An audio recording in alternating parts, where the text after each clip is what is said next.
So in alphabetical order, votes cast were as follows. For Chandila Fernando, 1,799. Lembit Opik, 6,247. For Ros Scott, 20,736. I have none of the percentages. I therefore declare Ros Scott President of the party, and I commend it to her care.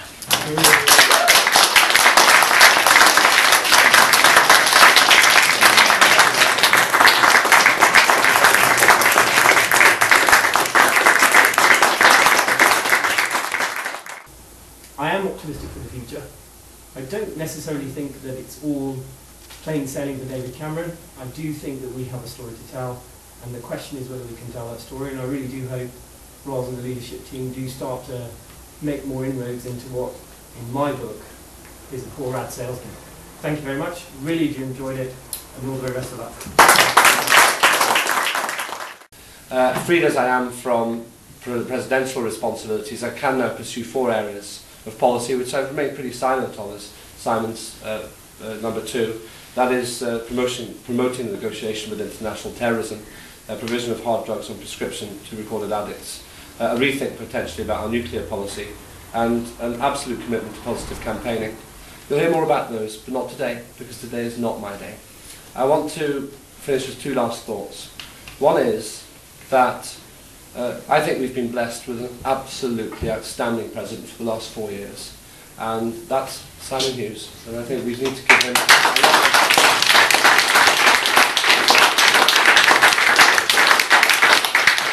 a lot of credit for what the party has done. Simon, you're loved by the party, you're respected by the party, and you're a role model, I think, for all 3 of us as we work in the party as well. But I finish in a sense where I started. I think that we must remember that we've had our games and there's been some negative campaigning, but we're a team, and we're the only team that's really serious about a liberal and democratic vision in this country. And so, in saying that I'm supporting Ros, I mean that actively, and if anything I can do at any time, although I'm buying out of the committee structures for the time being, I will always be there for you. So, as we look across the waters, I suppose I can finish like this. America has now got President Obama. The UK now has got President Ros Scott. So the Democrats are on the move on both sides of the Atlantic, and in as much as I'm humanly possibly able, Ros Scott, I'm with you all the way.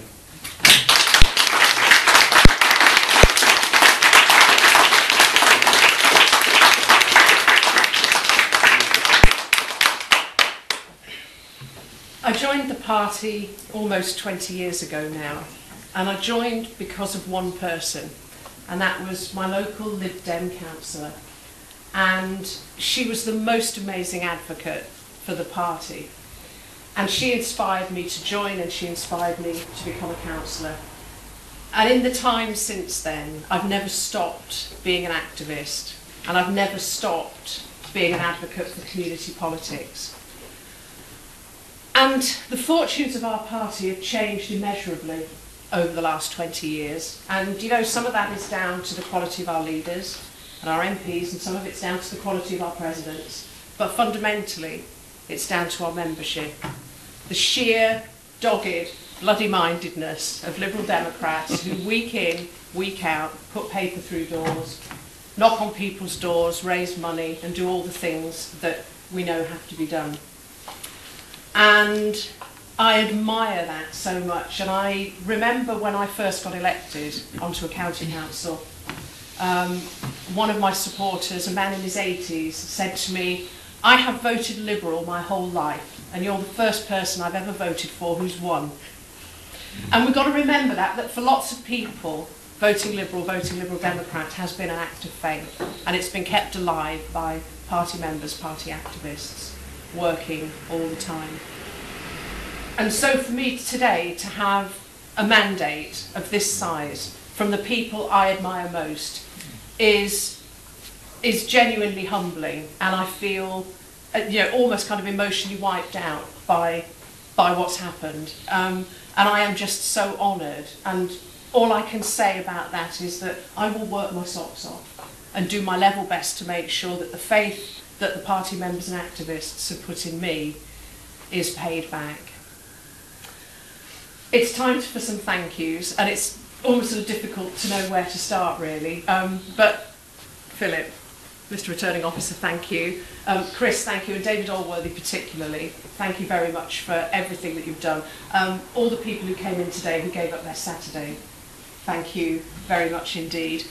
My campaign team, it's just difficult to know where to start. I have been so blessed with a bunch of people whose enthusiasm for what we were trying to do has been matched only by their skill. And I am so proud of the campaign that we've fought, both in terms of its content and in terms of the way that we fought it. And there are a lot of people, too many to mention by name, but thank you. There are just a few names I do have to mention. Keith Harris, who is the IT guru, who created not just the amazing website, but a whole IT system behind that. Keith, I haven't understood any of what you've done. And I've required an interpreter at various stages, but the result was just far exceeded everything I wanted. Thank you.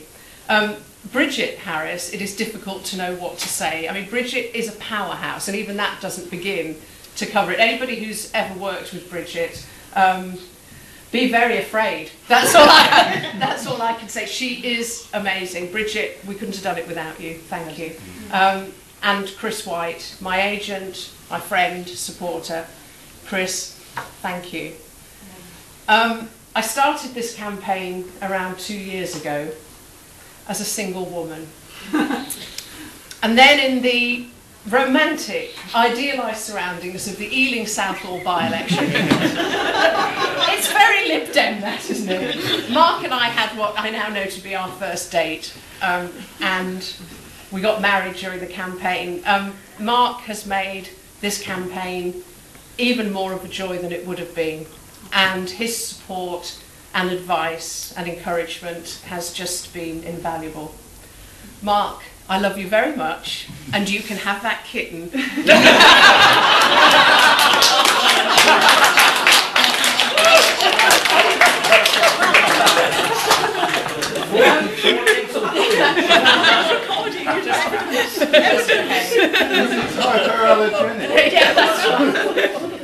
that's right. Lembit, that was an extraordinarily generous speech. And I thank you for that. And you are someone of quite extraordinary talents, and you can make damn sure that we're not going to fail to use those in every way. And thank you for that. Chandila, thank you.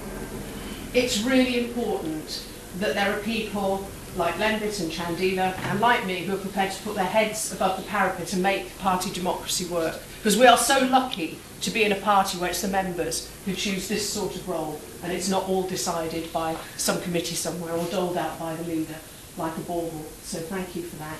Simon, thank you for setting an example to us about how it can be done, and setting quite a high hurdle in terms of what needs to be achieved, and I'll be looking to you for help and advice. I might not always take it, but I'll come to you anyway. So thank you for that. This genuinely has never been about me and a need to occupy this position or to have this title.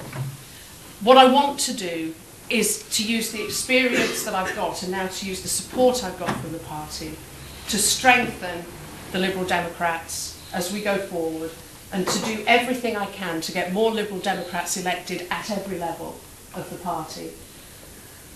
Many of the problems that this country has, frankly, we would have had regardless of whether there'd been a Labour government in power or a Conservative government in power. The failure to deal with environmental questions, infringement of civil liberties, the allowing free markets to run riot, failure to engage properly with the international institutions. These are all failings of the other two parties, and they are all areas where only the Liberal Democrats have had anything serious to say in recent years, and that's why we're the only party who have anything credible to say now. But Chandila is right, we don't always say it loudly enough. And Lembit's been right, we don't always say it in sufficiently bright ways. And so I will do what I can to further the cause that we all collectively believe in, and try and make this country a more liberal and a more democratic place. Thank you.